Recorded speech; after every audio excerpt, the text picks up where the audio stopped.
majtama'a qaumun fi baitin min buyutillah yatluna kitaballah wa yatadarasunahu fima bainahum illa nazalat alaihimus sakinah wa ghasyiyatuhumur rahmah wa haffat bihimul malaikah wa dzakarahumullahu fiman indah. Tidaklah suatu kaum duduk di salah satu rumah Allah membaca ayat-ayat Allah dan sama-sama mempelajarinya, kecuali turun kepada mereka as-sakinah, ketentraman dan kenyamanan. Wa ghasyiyatuhumur rahmah, dan mereka diliputi pula oleh rahmat, kasih sayang dari Allah Subhanahu wa taala. Wa haffat bihimul malaikah, dan mereka pun dikelilingi oleh para malaikat, karena malaikat suka majelis-majelis zikir dan ilmu. Wa dzakarahumullahu fiman indah, dan Allah akan banggakan sebut-sebut mereka di kalangan malaikat-malaikat yang ada di sisinya, di masyarakat atas. Mudah-mudahan kita termasuk yang sering disebut-sebut di sisi Allah di kalangan para malaikat, dan di akhir majelis ini mudah-mudahan kita pula mendapatkan seperti yang tersebut dalam hadis qudsi, qumu maghfuran lakum, silahkan berangkat meninggalkan majelis ini dalam keadaan diampuni dosa-dosa kalian. Assalamualaikum warahmatullahi wabarakatuh. Alhamdulillahi rabbil alamin, wassalatu wassalamu ala nabi sadiqil amin, nabina wa habibina Muhammadin wa ala alihi wa sahbihi ajma'in wa tabi'ina lahum bi ihsanin ila yaumiddin. Amma ba'du, fa ussi nafsi wa iyyakum ayyuhal muslimun wa ayatul muslimat bi taqwallahi azza wa jalla rabbil ardi was samawat, fa innahu qad fazal muttaqun. Ya ayyuhallazina amanu taqullaha haqqa tuqatih wa la tamutunna illa wa antum muslimun. Kaum muslimin, kaum muslimat, al hadirin wal hadirat, wal mustami'in wal mustami'at, wal musyahidin wal musyahidat, para alim ulama, cerdik pandai, tokoh adat, tokoh masyarakat yang hadir jamaah salat subuh di Masjid Zaid bin Thabit radhiyallahu anhu Pekanbaru, ataupun yang menyaksikan melalui media dimanapun berada, serta yang mendengarkan di 91,1 FM Merajut Ilmu dan Peradaban. Alhamdulillah, subuh ini kita masih diberi Allah SWT kesempatan menikmati keindahan ibadah di salah satu rumahnya yang suci ini. Besar harapan kita kepadanya, mudah-mudahan tanda syukur kita diterimanya, sehingga kita sentiasa diberikan nikmat olehnya, yang membuat kita senantiasa pula bersyukur kepadanya. Salawat dan salam kepada Nabi SAW, yang senantiasa pula kita berharap kepada Allah, mudah-mudahan hati kita tak berpaling dari cinta kepadanya, sehingga mudah dan ringan kita untuk dekat-dekat mengikuti dan menegakkan sunnahnya. Untuk itu kita belajar terus, karena memang iman itu lusuh, jadi perlu diperbaharui terus, baik yang menyampaikan maupun yang mendengarkan. Semua kita membutuhkan sentiasa diingatkan.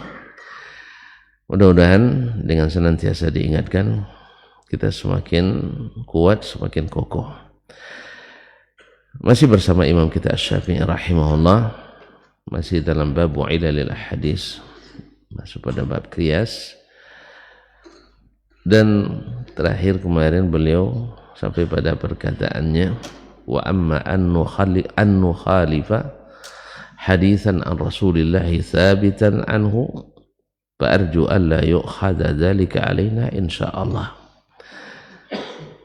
Beliau dalam rangka menjelaskan bahwa qiyas itu kita lakukan bukan karena mengikutkan keinginan, tetapi karena istidlalan, karena mengambil dalil dari Alkitab dan Sunnah, kitab Al-Quran dan Sunnah, hadis-hadis Nabi, wal athar, yaitu riwayat-riwayat dari para as-salaf, khususnya para sahabat. Jadi bukan istilahnya bukan penemuan baru kami, tidak. Al-Quran sendiri, hadis sendiri, dan para sahabat juga melakukan hal yang sama.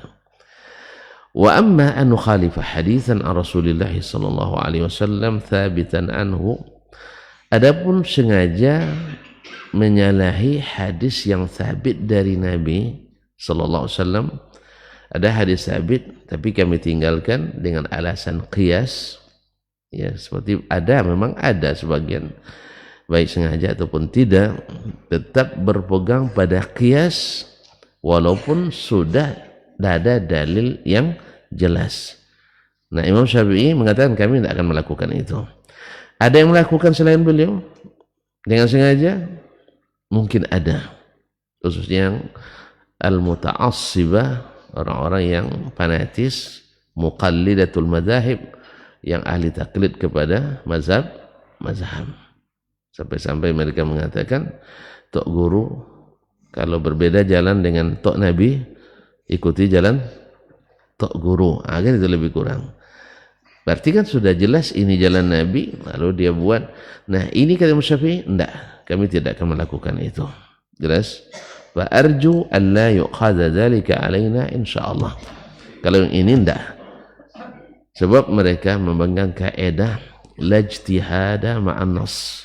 Tidak ada boleh berijtihad lagi bila sudah ada nas yang jelas, sejelas mentari. Jelas? Jadi tidak ada nas. Kalau sudah ada nas, tidak ijtihad lagi. Tapi ketika tidak ada nas, Al-Quran dan hadis serta para sahabat menunjukkan bagi kita boleh memakai qiyas. Tentu saja sudah kita jelaskan sebelum ini dalam bab-bab yang masuk qiyas di dalamnya. Ya, bab yang masuk qiyas di dalamnya. Adapun yang tidak masuk qiyas, yang tidak ada masalah, bukan masalah ijtihad, itu tidak ada qiyas. Ya, seperti mengenal Allah SWT, sifat-sifatnya kan ada qiyasnya. Nah, ketika mereka memakai qiyas, tersesat jalan. Tapi tidak boleh disebut sesat. Tersilap, tidak boleh juga dikatakan silap. Salah, tidak boleh juga dikatakan salah. Lalu apa namanya? Jangan saling menyalahkan. Jangan saling menyalahkan. Nah, tidak bisa. Yang salah harus kita kan salah. Nah, tapi dengan hujjah, dengan dalil. Ya, dengan dalil. Karena kita memang selalu berada pada posisi benar atau salah. Yang salah, tunjukkan dalil salahnya di mana. Kalau benar, kokohkan dengan dalil dan hujjah. Tapi kalau masih pakai qiyas dalam masalah yang tak boleh berqiyas, berarti kita salah qiyas. Nah. Maka Imam Syafi'i katakan fa arju alla yu'khadha alaina dzalika alaina insyaallah. Kalau demikian insyaallah kami tidak akan ditemukan kami melakukan hal yang seperti itu. Wa laisa dzalika li ahad, dan itu tak pantas bagi seorang pun. Berijtihad ketika ada nas. Walakin, akan tetapi kata beliau, qad yajhalur rajulus sunnah. Kadang-kadang seseorang tidak mengetahui sunnah. Boleh terjadi? Boleh sekali. Boleh sekali. Ya. Kadang-kadang terjadi seseorang tidak mengetahui sunnah. Kalau tidak tahu berdosa?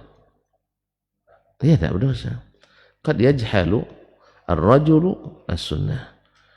Ini beliau mengakui bahwasanya seseorang itu bisa saja luput daripadanya ilmu tentang sunnah Nabi sallallahu alaihi wasallam. Kenapa beliau sebut sunnah? Kenapa tidak sebut qad yajhalur rajulu al-Qur'an? Ini pada nengok semua, kenapa? Sebab Al-Quranul Karim di kalangan para ulama itu, ya, mereka semua hafiz. Al-Quran ayatnya terbatas. Jadi tidak ada lebih kurangnya. Yang lebih kurangnya pada sunnah. Jelas, Pak? Nah, contoh konkretlah saya tunjukkan. Dalam sebuah, ini pasal cerita terus biar jelas. Nah, ini kalau Dan Tuhan sama aja dengan saya nampaknya. Kalau sudah Ustaz bercerita senang sekali. Tidak tambah kaji kita. Tidak tambah kaji. Kalau di kuliah kan senang tuh. Berarti pertanyaan tak banyak emangnya. Soalnya kaji terbanyak. Tapi tidak saya cerita tak agak kurang ini pula. Terpaksalah. Sekali cerita, sekali pelajaran. Pada suatu kesempatan di musim haji, di sela-sela musim haji itu biasanya para ulama yang ikut haji itu mereka muktamar di Masjid Al-Khaif di Mina. Ada auditoriumnya. Situ hadir waktu itu para ulama-ulama besar dunia, biasanya mereka datang. Nah, kadang kita pas ada kesempatan nimbrung pula situ. Bukan karena ulama, kita nak berjumpa dengan para ulama atau minimal melihat dari jauh. Kan jauh-jauh kita duduk kadang kan. Kadang dah sempat juga bertemu. Jadi hadir di antaranya waktu itu Syekh Abdul Aziz bin Baz sebagai mufti Arab Saudi. Ada pula Syekh Muhammad Nasruddin Al-Albani, ada Syekh Mustafa Zarqa, dan macam-macam ulama-ulama dari hampir seluruh dunia. Ketika waktu sholat masuk, ini waktu sholat masuk, Syekh bin Baz, dia sebenarnya yang harus jadi imam karena dia muftinya Arab Saudi, mufti umum Arab Saudi. Dan juga beliau yang diantara yang hadir termasuk, kalau tidak mau dikatakan terbesar, tapi paling besarnya ulama waktu itu. Nah, apa kata Syekh bin Baz rahimahullah kepada Syekh Al-Albani? Ya Abu Abdurrahman, qum fasalli bina. Silakan jadi imam. Syekh Al-Albani rahimahullah mengatakan, la ya Syekhana, ya Syekh Abu Abdul Latif, anta syekhuna wa anta imamuna. Kamu semua adalah engkau adalah guru kami semua dan juga imam kami semua. Apa jawaban Syekh bin Baz rahimahullah?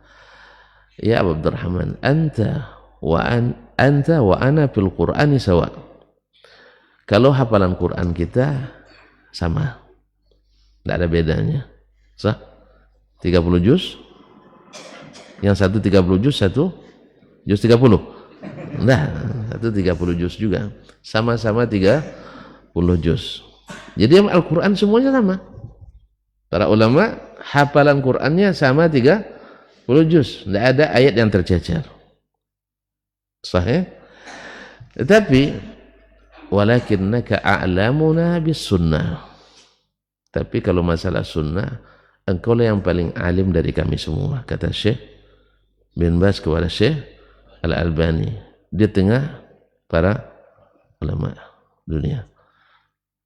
Kalau ada yang bilang Syekh bin Al-Albani tidak tahu, dia yang tidak tahu. Wah, itu aja.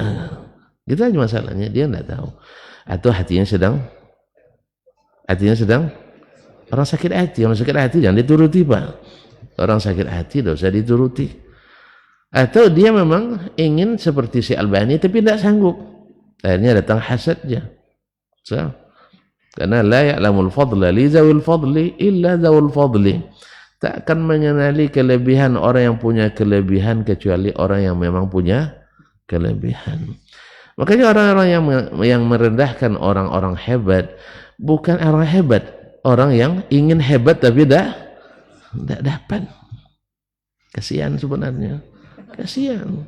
Nah, seperti kata penyair Arab, kanatihin sakhratan yawman liyuhinaham falam yadir ghaira qarnihil wa'ilu. Seperti kambing gunung, kalau kambing gunung nak menolakkan batu gunung yang besar ya untuk dijatuhkan. Akhirnya yang pecah, yang patah tanduknya sendiri. Tanduk sebesar ini cuma. Yang nak digelekkan itu digelekkan. Yang nak didorongnya itu basuh bongkah besar di gunung. Tahu bapak itu gunungnya besar apa kecil? Besar itu yang nak tanduknya gini terus akhirnya patah sendiri tanduknya. Atau saya mengibaratkan seperti orang nak menutup matahari dengan kedua tangannya.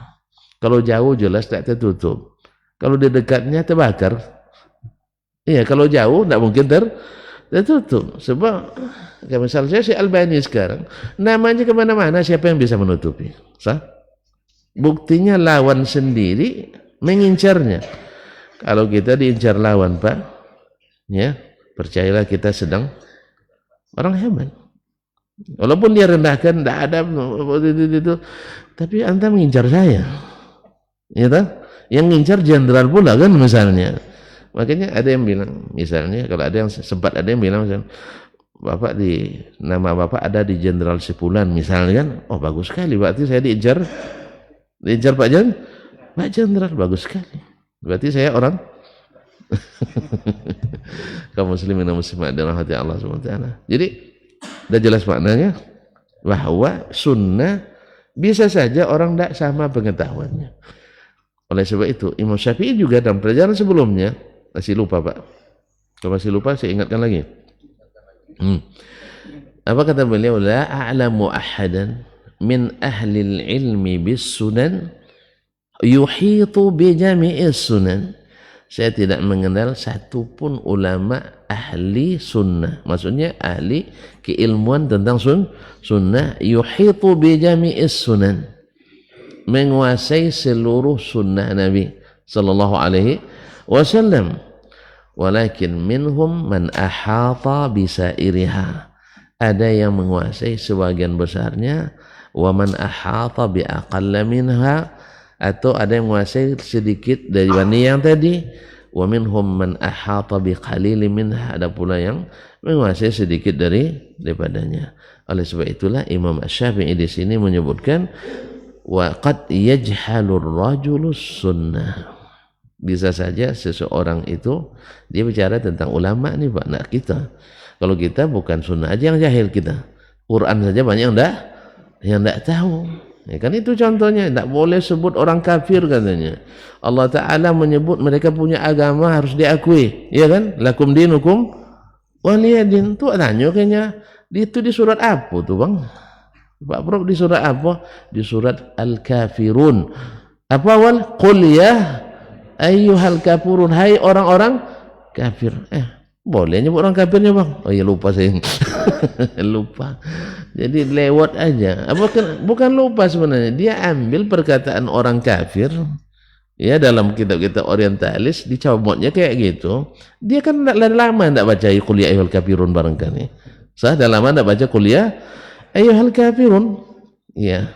Ya mungkin dah lama mungkin. Habis dia apa aja trikul aja kadang-kadang kan. Gimana ndak trikul? Sibuk. Ya salat sudah terlambat. Salat sudah terlambat dan harus, kalau sudah terlambat harus cepat-cepat. Nah, yang ayat penyelamat hanya trikul. Kalau pindah ke situ nanti tidak lancar bacaannya. Akhirnya tidak putar qul huwallah, qul a'udzu birabbil falaq, qul a'udzu birabbin nas. Ketika nampak ayat lakum dinukum waliyadin, dia sudah ingat lagi bahwa ini dalam surat Al-Kafirun. Jelas Pak? Sama juga dulu orang PKI dulu di zaman-zaman dulu. Ini saya cerita lagi Pak jadinya. Jadi orang PKI dulu, orang PKI itu menyiasatkan petani-petani kita dengan ayat Quran. Apa katanya? Pak, tidak usah sholat lagi Pak. Bapak sholat pun masuk neraka, sia-sia. Lebih baik kita aja. Kita memang tidak percaya itu sholat, tidak percaya juga ada surga neraka aman. Nikmati dunia ini. Masa masuk neraka? Ini ayatnya. Fawailul lil musallin. Oh iya juga ya katanya. Di Bangkok terjemah kan? Sama dengan orang Yahudi dulu ketika datangkan bawa orang yang berzina zaman Nabi, tutup di atas, tutup bawah gitu. Aneh kok nampak tuh ini, ya kan? Akhirnya, oh iya juga, sehingga banyak mereka daftar jadi PKI waktu itu, supaya dapat subsidi, pacul, bajing, dan alat-alat pertanian lainnya. Ternyata salat ini juga bawa ke neraka. Jelas ya? Jadi ayat kadang kalau salah tempatnya, salah bisa menyesatkan. Itu yang namanya subuhat. Itu yang namanya subuhat. Kan pakai ayat juga bahasa Arab, ustadznya itu katanya bahasa Arab. Asal dari bahasa Arab pasti, asal sudah orang Arab pasti. Nah, ini kadang-kadang asal sudah pandai bahasa Arab, ini mesti Habib nih katanya, mesti Habib. Kalau Habib mesti mesti saleh, mesti wali. Nah, ini makanya kalau sudah habib kan mesti saleh, mesti wali. Nah, ini berbahaya kaum muslimin dan muslimat. Iya, asal sedarah dengan Nabi itu mesti orang suci. Nah, Abu Lahab saudara dengan Nabi enggak suci. Abu Talib saudara dengan Nabi enggak suci. Dekat sekali Nabi, suci? Enggak. Jadi sucian itu bukan dengan darah. Walaupun orang yang sedara dengan Nabi wajib dihormati, tapi yang sangat menentukan bukan sedarahnya. Man lam yusri bihi amalu, man batta'a bihi amalu, lam yusri bihi nasabu. Siapa yang amalnya lambat, nasabnya tak bisa mempercepat. Nasabnya tak bisa mempercepat. Jadi patokan bukan itu. Dah jelas mana tadi? Kenapa Imam Syafi'i mengatakan qad yajhalur rajulus sunnah. Biasa saja seseorang itu tidak tahu sunnah dalam masalah itu. Jelas? Tambah soalan? Tambah contoh lagi? Hah? Cukup. Nah, ini nak nambah saya. Nah, saya tambah satu lagi. Ya, contoh yang masyhur, tidak kemana-mana. Biar mudah dihafalkan. Ya. Datang Abu Musa al-Ash'ari radhiyallahu ta'ala anhu. Abu Musa kenal kan? Alhamdulillah. Ke rumah Umar ibn al-Khattab radhiyallahu anhu. Waktu itu sedang jadi khalifah. Umar itu kalau jadi khalifah, tahulah tuan-tuan. Sebelum jadi khalifah aja orang udah takut sama dia, apalagi setelah jadi khalifah. Luar biasa. Jadi, Assalamualaikum. Tak ada jawaban. Assalamualaikum. Tidak ada jawaban sampai 3 kali. Pulang dia. Ternyata Umar mendengar. Cuma dia tidak jawab, mungkin ada hal yang tak membolehkan dia menjawab. Dan dia hafal suara Abu Musa. Setelah dia selesai dari urusannya, dia suruh panggil. Siapa tadi yang mengucapkan salam? Abu Musa. Panggil dia, bawa sini. Lalu dipanggil Abu Musa. Dapat panggilan Umar kayak gitu tuh, kebetar banget. Ada apa? Kamu itu tadi kan salam ke rumah saya. Sah? Tiba-tiba kamu pergi. Main-main. Akhirnya kata beliau, ya Amirul Mukminin, inni sami'tu Rasulullah sallallahu alaihi wasallam yaqul, saya mendengar Rasulullah sallallahu alaihi wasallam bersabda, al-istizanu thalath. Minta izin itu 3 kali. Fa in uzina lak wa illa farji'. Kalau diizinkan masuk, kalau tidak pulang. Jangan buka gerbangnya. Pulang. Umar radhiyallahu anhu saat itu belum mengetahui sunnah ini. Akhirnya bilangnya, la uji'annaka darban aw la ta'tiyanni bi syahid. Kamu saya hukum cambuk atau kamu bawa saksi ke sini. Wah, awak lupa pula siapa kawan dulu waktu kawan sekelas waktu dengar hadis itu kan. Akhirnya pas dia mencari keliling, ketemu sahabat beberapa orang sedang entah sedang diskusi, entah sedang bercerita, yang jelas bertemu dengan sahabat. Nengok sahabat langsung nampak, Assalamualaikum. Apa pucat dia katanya. Kenal langsung nampak. Memang pucat, langsung pucat dia, hilang darah di mukanya. Itulah tadi saya ada hajat ke rumah Umar, hajat belum dapat, awak sudah dapat tugas. Kan awalnya kan ada maksudnya datang, lupa dia untuk apa dia datang lagi. Saya bilang, saya mendengar hadis dari Nabi SAW, minta izin itu 3 kali, kalau tidak ya pulang. Saya tadi minta izin 3 kali dan pulang, dipanggilnya. Nah sekarang dia ancam saya, kalau tidak saya bawa saksi, saya akan dihukum. Apa kata mereka? Kulluna nasma'u dzalika. Kita semua dengar itu.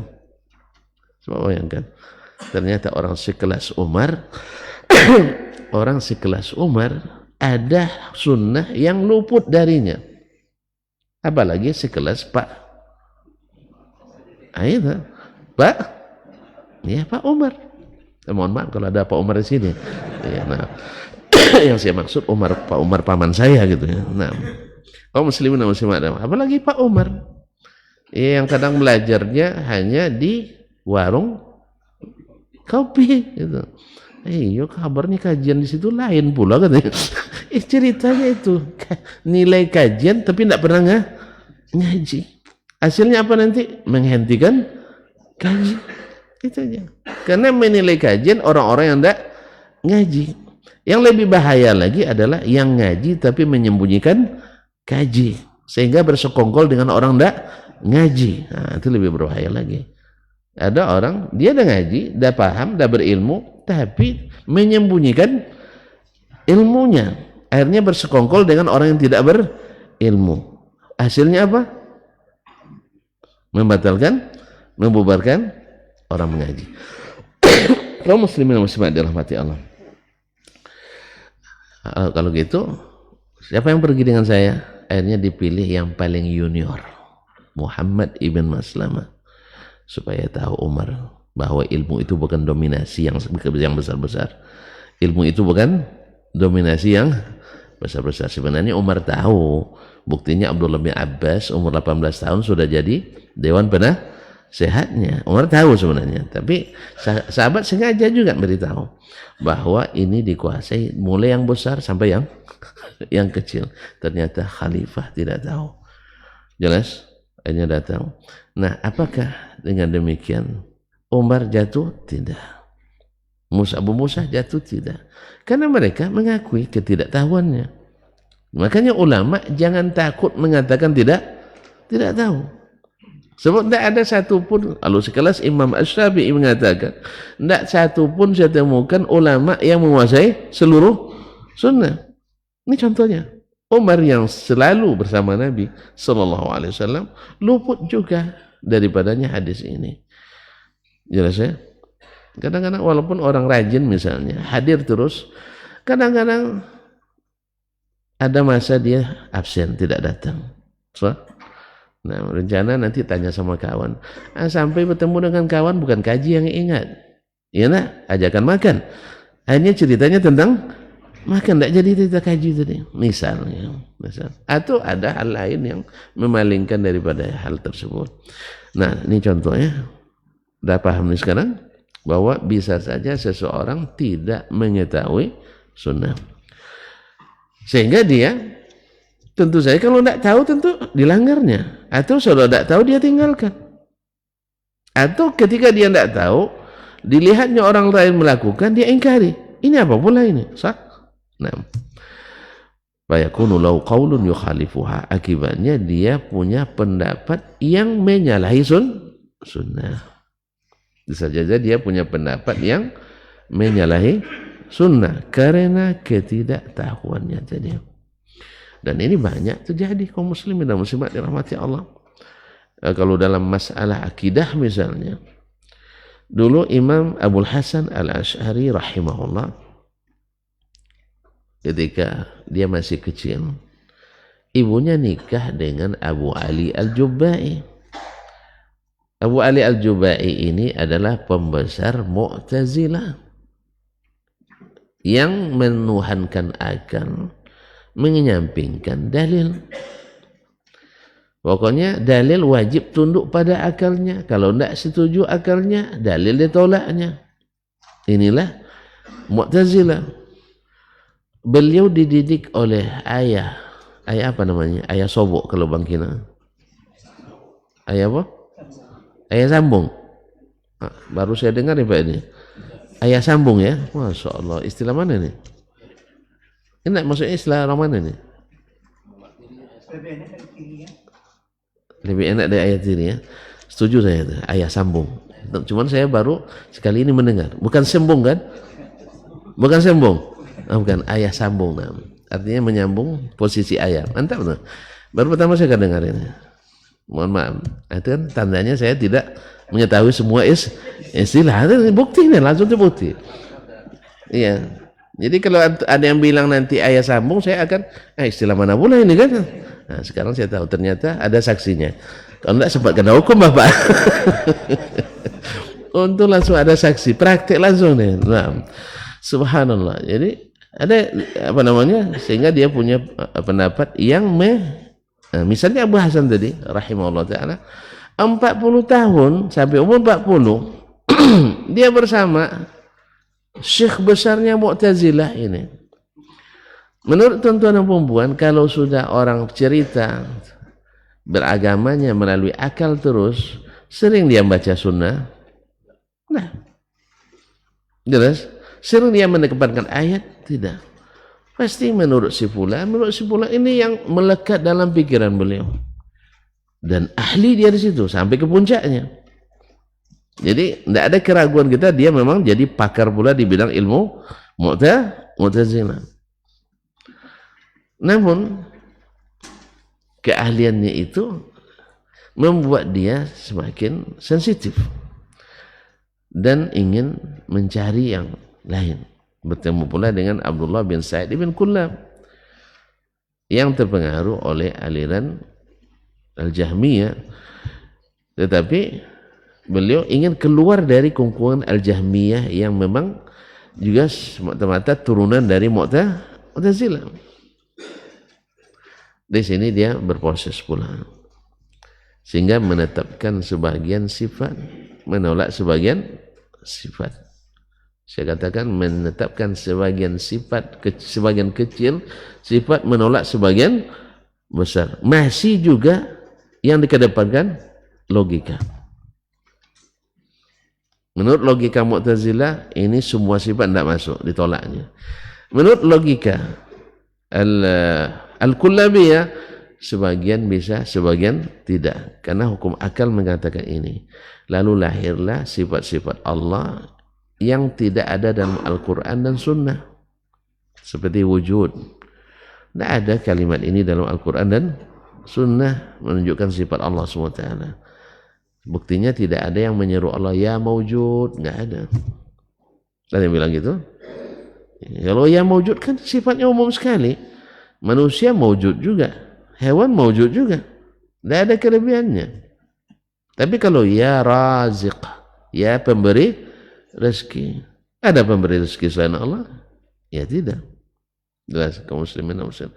Ya Qawi yang maha kuat. Ini ada dalam Quran. Sama juga ketika orang mengatakan Allah ada di mana-mana misalnya. Ini juga tidak ada dalam Quran dan Sunnah. Oleh sebab itu tak ada orang berdoa ya Allah yang berada di mana-mana. Enggak ada. Sah? Atau ketika mengatakan Allah tidak bertempat misalnya, kan ini kayak dakwah langsung. Tidak ada juga orang terserah kepada yang tidak bertempat. Enggak ada. Justru yang lazim diucapkan adalah ini sudah ketentuan yang di atas. Sering-seringlah meminta ke yang di mana-mana. Enggak ada. Enggak ada. Lisan kita sebenarnya. Jelas ya? Akhirnya masuk pada aliran ini, Kullabiyah. Lalu menulis kitabnya Al-Lumah bil I'tiqad. Akhirnya beliau juga melihat Al-Quran sebanyak ini ayat tentang sifat, kemudian tambah sunnah-sunnah Nabi yang banyak lagi tentang sifat Allah Subhanahu wa ta'ala. Misalnya untuk Allah di atas saja lebih dari 2000 dalil, kata Imam Ibnul Qayyim, dari Al-Quran dan sunnah Nabi SAW, baik secara implisit maupun secara eksplisit, sarih dan kinayah, talmih. Nah, akhirnya dia berpikir ini tidak mungkin ditolak ini. Tidak mungkin ditolak. Akhirnya bertemu dia dengan murid-murid Imam Ahmad bin Hanbal rahimahullah ta'ala. Karena memang masa itu yang paling membela akidah as-salaf memang adalah Al-Hanabilah. Maka terkenallah dulu akidah Hambali, akidah Al-Hanabilah, karena memang mereka lah pembela akidah as-salaf, as-sunnah. Sama hari ini yang membela as-salaf, membela akidah al-sunnah itu siapa sekarang? Wahabi. Maka ditempelkanlah setiap yang berdalil kepada sunnah itu disebut dengan Wahabi. Apapun itu cik sunatan turut nyanyi kan, nah, berarti Wahabi. Nah, walaupun gelar itu diperebutkan, nah, ya diperebutkan. Yang bahwasanya Ahlus Sunnah itu yang tak pakai sunnah itu asli itu. Yang campur-campur antara sunnah dengan bid'ah itu namanya Ahlus Sunnah original.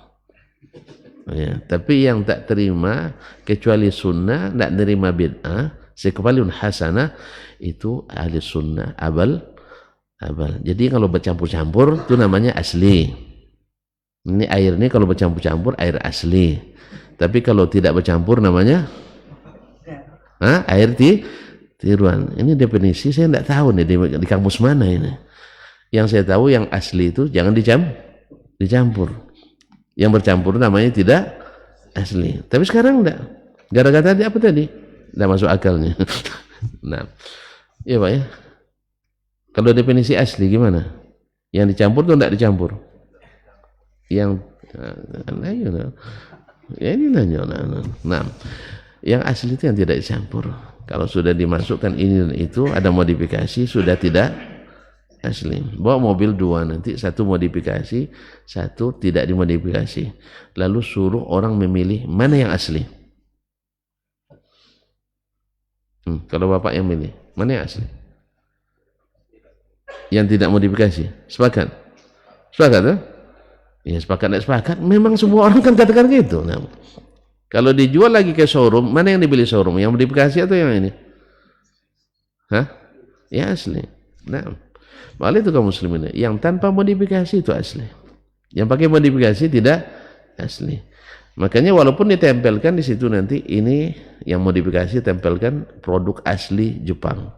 Yang tanpa modifikasi disebut ini modifikasi. Orang pasti pindahkan apa itu? Ini salah letak nih Pak. salah letak. Jelas? Pasti pindahkan orang tuh. Misalnya yang sebelah sini mobil modifikasi, sebelah sini tanpa modifikasi. Telah itu mana apanya, papan apanya, stikernya misalnya, ya ditempelkan stiker asli pada yang modifikasi, kemudian yang pada non modifikasi ditempelkan modifikasi. Apa kata orang? Ini terbalik nih Pak katanya. Akhirnya dipanggil karyawan, siapa yang suruh kamu gini? Nah, makanya kaum muslimin yang asli itu adalah yang tanpa modifikasi. Yang dalam lisannya, dalam imannya tak bersandar kecuali pada sunnah. Itulah ahlu sunnah. Anda yakin ini kenapa? Karena ini sunnah. Anda mengamalkan ini kenapa? Karena ini sunnah. Anda meninggalkan ini kenapa? Karena ini sunnah. Dan seterusnya. Jelas Pak? Jelas Pak? Itu yang asli yang mana? Yang modifikasi. Yang tidak modifikasi. Baik. Ini alasan pertama terjadi khilaf. Terjadi di antara terjadi sebab-sebab khilaf itu seseorang tidak mengenali sunnah dalam masalah itu. Sehingga ketika dia tidak mengenali sunnah otomatis pakai qiyas. Tadi saya katakan andainya Abu Hasan Asy'ari periode kedua dia menggunakan sunnah, dia tak akan pakai qiyas. Tapi ketika tidak memakai sunnah, akhirnya pakai qiyas. Contoh ini, ketika misalnya Allah menyebutkan dia di atas, jelas? Lalu orang yang pakai dalil akan mengatakan Allah di atas karena semua dalil mengatakan itu. Lalu datang orang yang tidak memakai dalil ini. Yang dipakainya apa? Qiyas. Tidak ada jalannya kecuali qiyas. Lalu dia katakan, tidak mungkin Allah di atas. Sebab kalau di atas berarti dia punya arah. Punya arah. Kalau punya arah berarti makhluk. Dia kiasnya kemana? Ke makhluk. Lampu itu di atas. Jadi arahnya ke atas. Kemudian kalau dia di atas berarti dia mengambil tempat. Kiasnya kemana? Ke makhluk lagi, ke gelas. Berarti gelas ini karena di atas meja, dia bertempat. Kalau Allah di atas arsy, berarti bertempat. Pakai kias lagi nggak? Pakai kias lagi? Kias lagi. Kemudian kalau dia bertempat, berarti dia membutuhkan selainnya. Dan Allah mustahil punya kebutuhan pada selainnya. Dia maha kaya. Kita yang maha butuh. Ya, kita yang sangat butuh. Oleh sebab itu mustahil Allah bertempat. Sebab bertempat itu membutuhkan tempat. Allah tidak mungkin bertempat, tempat. Akhirnya ditolaklah Allah di atas. Allah di atas. Yang seperti ini ahlus sunnahkah atau ahlul ar-ra'i? Ahlul ra'i, ahlul aqli. Dia bukan ahlus sunnah di bab ini. Sebab sunnah mengatakan Allah di atas. Al-Quran dan sunnah kata Allah di atas. Makanya ahlus sunnah kalau ada nas tidak berjitihad lagi. Ini adapun nas dia berjitihad. Yang kedua, kalau bicara tentang Allah dengan teori yang tadi, itu berarti sudah memadankan Allah dengan selainnya. Karena yang dilihat tadi lampu di atas, gelas di atas meja, membutuhkan meja. Subhanallah, alangkah hinanya cara berpikir kita ketika menyamakan Allah dengan makhluknya. Menyamakan makhluknya. Tapi Ahlus Sunnah enggak. Dia katakan, kamu yang bilang Allah di atas arsy. Enggak, bukan saya. Tapi Allah, nabinya, semua sahabatnya mengatakan itu. Terus kita harus ikut ulama katanya. Ikut ulama. Ulama itu pakai bahasa apa? Bahasa Arab. Nabi ke bahasa apa? Bahasa Arab. Beda bahasa Arab ulama dengan bahasa Nabi? Tidak beda. Sama bahasa Arabnya kan? Oleh sebab itu kenapa perkataan Nabi takwilkan? Perkataan ulama tidak ditakwilkan. Takwilkan pula lah perkataan ulama. Hanya putar-putar takwil kita nanti. Akhirnya kita ada tarian takwil nanti, muter-muter nanti. Allah musta'an. Ya, kalau perkataan ulama dipahami dari perkataannya, perkataan Nabi juga harus dipahami dari perkataannya. Jelas? Nah, di sini seseorang ada karena ketidaktahuannya sehingga punya pendapat berbeda dengan sunnah. Ini sebab pertama. Ya, bagi yang ingin lebih lengkap bisa dilihat dengan Asbabul Khilaf. Di antaranya ada buku kecil. Ya, kalau mau besar ada namanya Abdabul Khilaf. Ini bahasa Arab semua nih Pak. Ada yang kecil Asbabul Khilaf oleh Syekh Ibnu Utsaimin rahimahullah taala. Kecil bukunya tapi luar biasa bahasannya. Nah, apa katanya? La annahu amada khilafaha. Ini kalau ulama tidak akan mungkin dia sengaja menyalahi sunnah. Waqad yaghfulul mar'u wa yukhti'u bitawil. Sebab kedua, bisa saja seseorang abai dan lalai sehingga salah dalam menafsirkan. Bisa terjadi?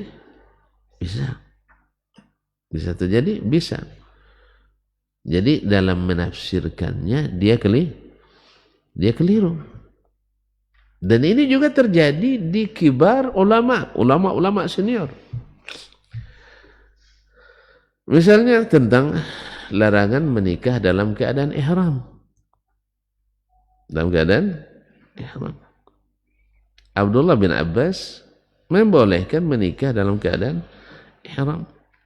Padahal hadis Nabi SAW melarang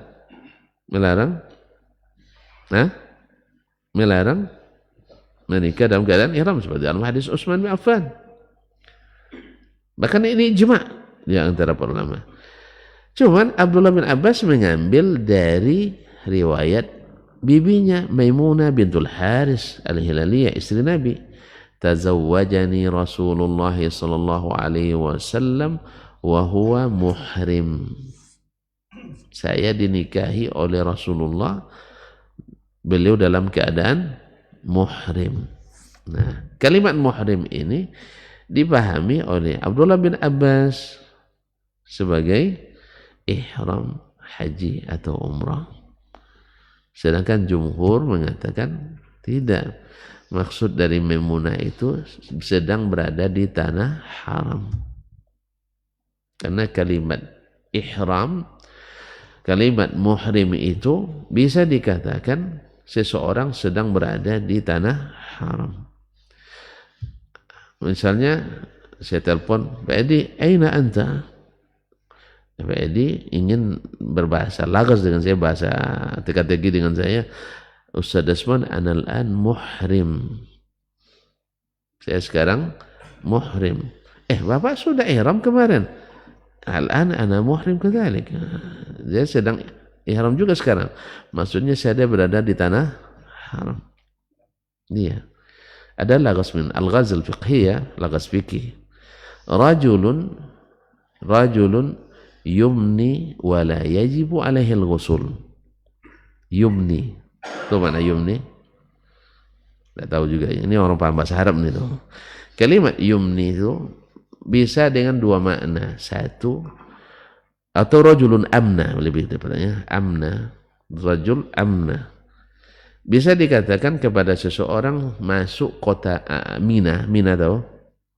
Mina di Mekah. Untuk musim haji kan ada Arafah, Mina kan? Nah, jadi masuk ke Mina disebut dengan amna. Seseorang yang naik syahwatnya lalu keluar maninya disebut juga dengan amna. Lalu ada teka-teki fikih. Rajulun amna wa la yajibu alaihi al-ghuslu.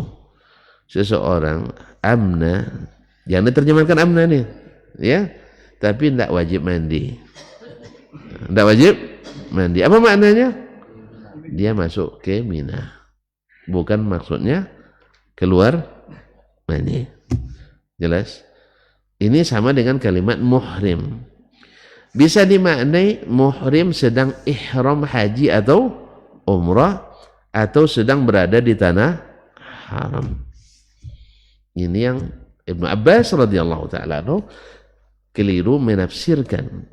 Kan berat juga kita bilang sahabat keliru, ya. Nah, apa boleh buat?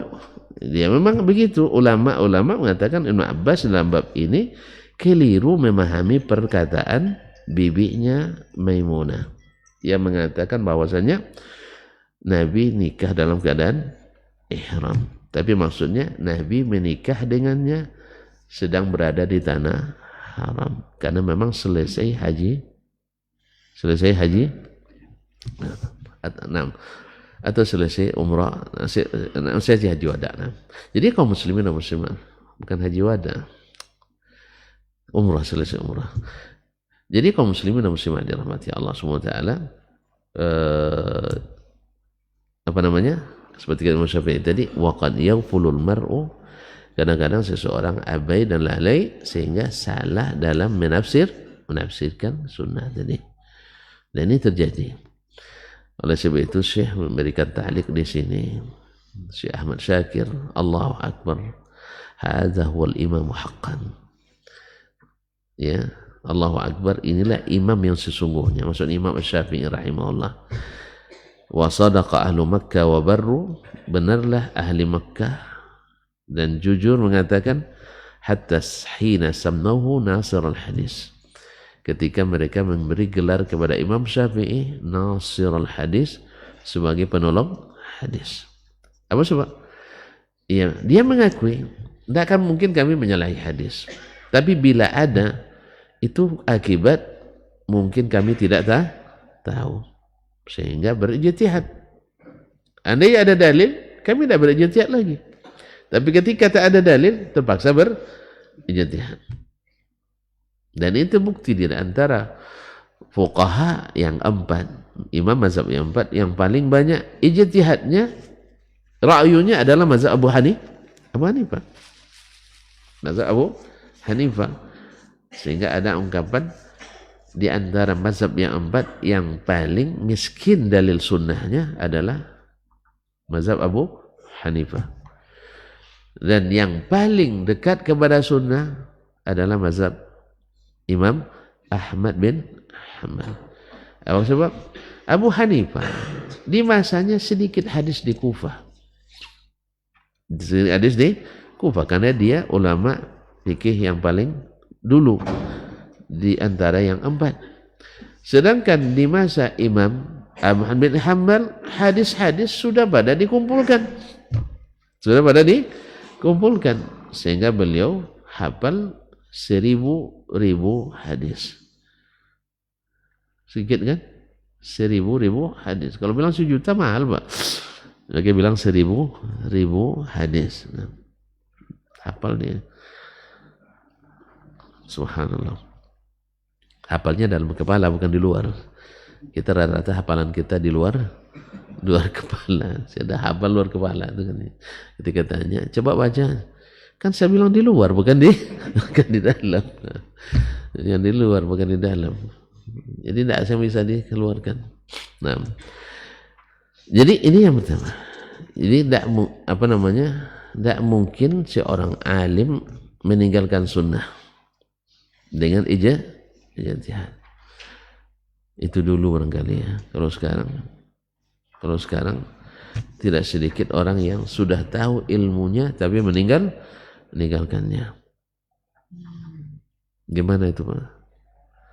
Hah? Gimana itu? Memang beda. Ini ulama generasi as-salaf. Yang ini generasi al-khalaf. Makanya as-salaf itu identik dengan salih. As-salaf otomatis kalau disebut salaf selalu menempel sifat as-salih. As-salafu as-salih. Tapi kalau khalaf kayaknya tidak nempel langsung. Harus ditempelkan. Artinya tidak otomatis. Karena ulama as-salaf itu memang mereka ilmunya benar-benar mumpuni, tidak bercampur dengan ilmu-ilmu Yunani. Ya, ilmunya mumpuni, tidak bercampur dengan ilmu-ilmu Yunani.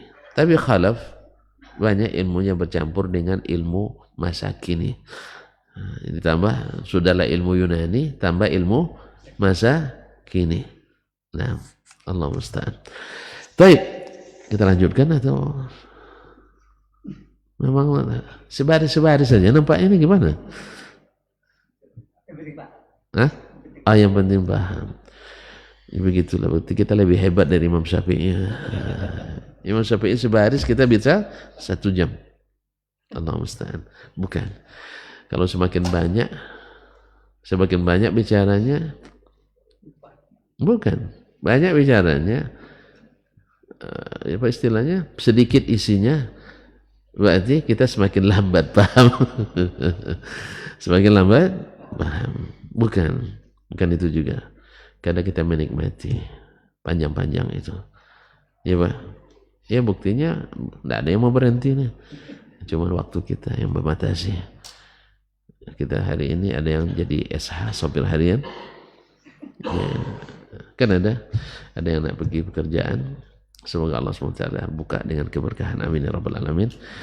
Yang benar semata-mata taufik dari Allah, salah dan keliru seperti Imam Syafi'i tadi, itu kelemahan saya. Mudah-mudahan Allah mengampuni dan tuan-tuan dan puan bisa memaklumi. Kaum muslimin dan muslimat yang dirahmati Allah, jumpa kembali insyaAllah pada kesempatan yang akan datang. Tapi saya tidak tahu yang akan datangnya kapan ya. Sebentar, tidak perlulah diumumkan. Kemungkinan pekan depan tanggal 21 ya.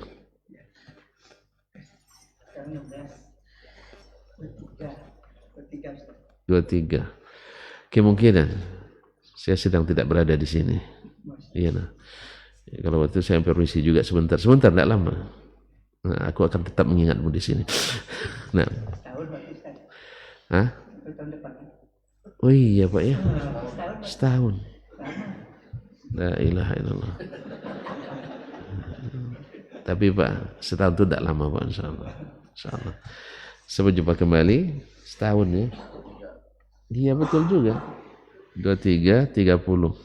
30 juga sedang tidak berada di sini. Astagfirullahaladzim. Itu gimana Pak? Saya batalkan aja. Terus saja lah. Jadi berarti sesuai ya kata orang wafaqa syannun tabaqah. Alhamdulillah, sesuai tutup dengan botolnya. Alhamdulillah, barakallahu fiik. Baik, tolong sama-sama mendoakan mudah-mudahan Allah berikan kita keselamatan. Amin ya rabbal alamin. Subhanakallah bihamdik asyhadu an la ilaha illa anta astaghfiruka wa atubu ilaik. Wassalamualaikum warahmatullahi wabarakatuh. Majtama'a qaumun fi baitin min buyutillah يتلون كتاب الله ويتدارسونه فيما بينهم إلا نزلت عليهم السكينة وغشيتهم الرحمة وحفت بهم الملائكة وذكرهم الله في من عنده. Tidaklah suatu kaum duduk di salah satu rumah Allah membaca ayat-ayat Allah dan sama-sama mempelajarinya kecuali turun kepada mereka as-sakinah, ketentraman dan kenyamanan. Wa ghasyiyatuhumur rahmah, dan mereka diliputi pula oleh rahmat, kasih sayang dari Allah Subhanahu wa taala. Wa haffat bihimul malaikah, dan mereka pun dikelilingi oleh para malaikat karena malaikat suka majlis-majlis zikir dan ilmu. Wa dzakarahumullahu fi man indah, dan Allah akan banggakan sebut-sebut mereka di kalangan malaikat-malaikat yang ada di sisinya di masyarakat atas. Mudah-mudahan kita termasuk yang sering disebut-sebut di sisi Allah di kalangan para malaikat, dan di akhir majelis ini mudah-mudahan kita pula mendapatkan seperti yang tersebut dalam hadis qudsi, qumu maghfuran lakum, silahkan berangkat meninggalkan majelis ini dalam keadaan diampuni dosa-dosa kalian.